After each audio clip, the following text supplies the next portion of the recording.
মসজিদে প্রবেশ করে সুন্নত নামাজ শুরু করলাম, সূরা ফাতিহা পড়ছি, এমন সময় ফরজ নামাজের জন্য একামত শুরু হয়ে গেল।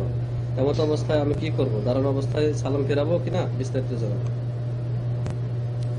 বলছেন এক ভাই যে সুন্নত শুরু করেছে, এই সময় জামাত শুরু হয়ে গেছে, তাহলে সূরা ফাতিহা শুরু করেছে, প্রথম রাকাতে আছেন এক কথা, এমনকি দ্বিতীয় রাকাতে কিন্তু শুরুতে আছেন, এদিকে জামাত শুরু হয়ে গেছে, নবী সাল্লাল্লাহু আলাইহি ওয়াসাল্লাম হাদিস মোতাবেক নামাজ ছেড়ে দেওয়া উচিত।